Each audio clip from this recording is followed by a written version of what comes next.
All right, if you're gearing up for the ACCA LWENG exam, there's one topic you've absolutely got to nail: how companies actually make decisions. It's not like one person just snaps their fingers.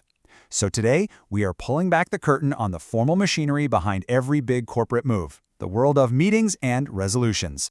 So let's kick things off with a big question, right? Think about it. A company isn't just one person. It's a legal thing, an entity, and it can have tons of owners, shareholders. So how on earth does this massive, spread-out group all agree on one single legally binding decision? Like, how do they all decide, yep, let's get a new director, or, you know what, we're changing the company name? It's a huge puzzle. And the answer, which has been fine-tuned over centuries of law, is the company meeting. The best way to think of it, it's like the company's own little parliament. It's the official, legally recognized place where the shareholders, who are basically the voters, get to show up, have their say, and cast their votes to steer the ship. But here's the thing, meeting isn't a one-size-fits-all term. For your exam, you really need to know the difference between two specific types. Getting this right is absolutely key.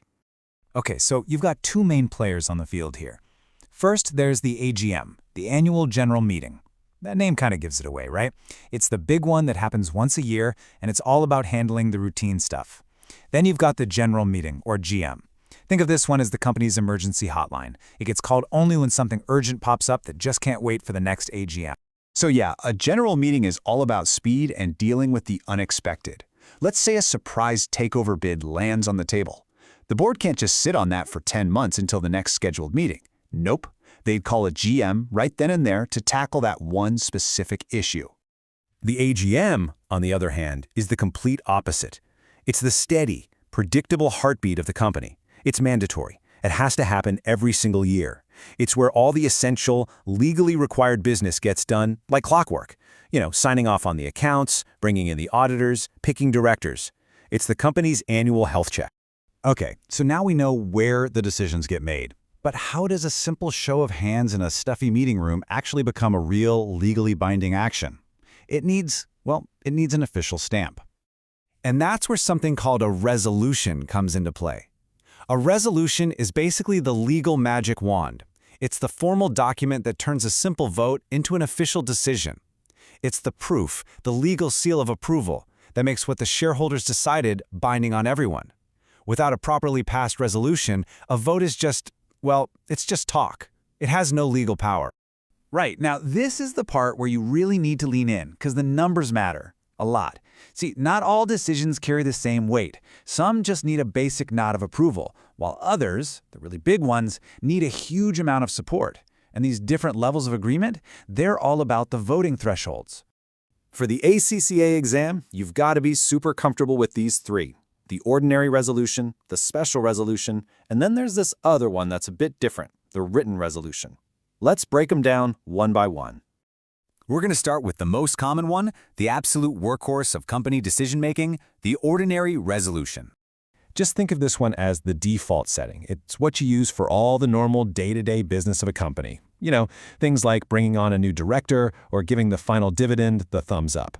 Basically, unless the law specifically says you need to clear a higher bar, an ordinary resolution is all you need.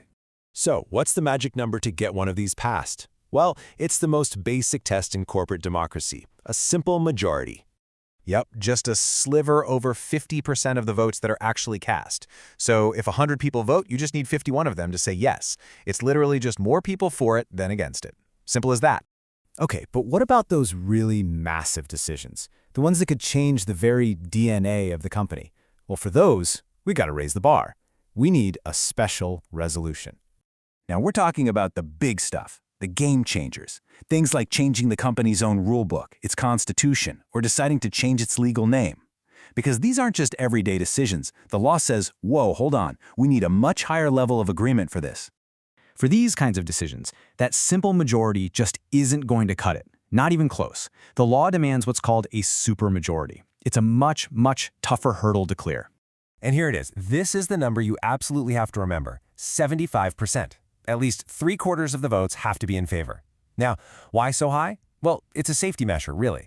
It stops a company's entire identity from being changed on a whim and protects the smaller shareholders from being railroaded on the really fundamental issues. Okay, our last one works a little bit differently. So, what if you're a small, private company and trying to get everyone together in one room is just a massive headache? Well, that's where the written resolution comes in clutch. This is a pretty clever tool, but it's only for private companies. Instead of a meeting, you just circulate a document with the proposed resolution on it, and the shareholders literally sign on the dotted line to show they agree. And the voting rules? They're exactly the same. You still need over 50% for an ordinary one and 75% for a special one. It just lets you skip the whole meeting part.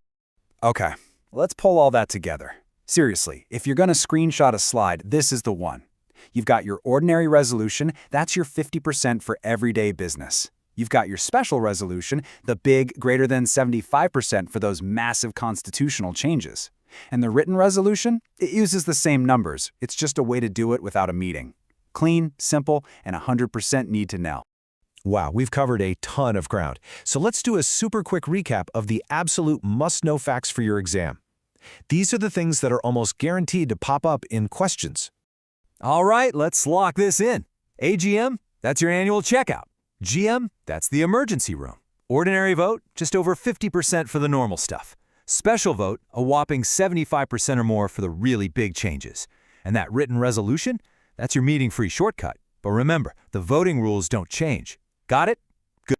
And just to leave you with a little something to chew on, we've just gone through this whole system built around formal meetings and strict procedures. But in our world of Zoom calls and instant messages, you have to wonder, is this old-school, structured way of doing things still the best way to make sure company decisions are fair and effective? Just something to think about.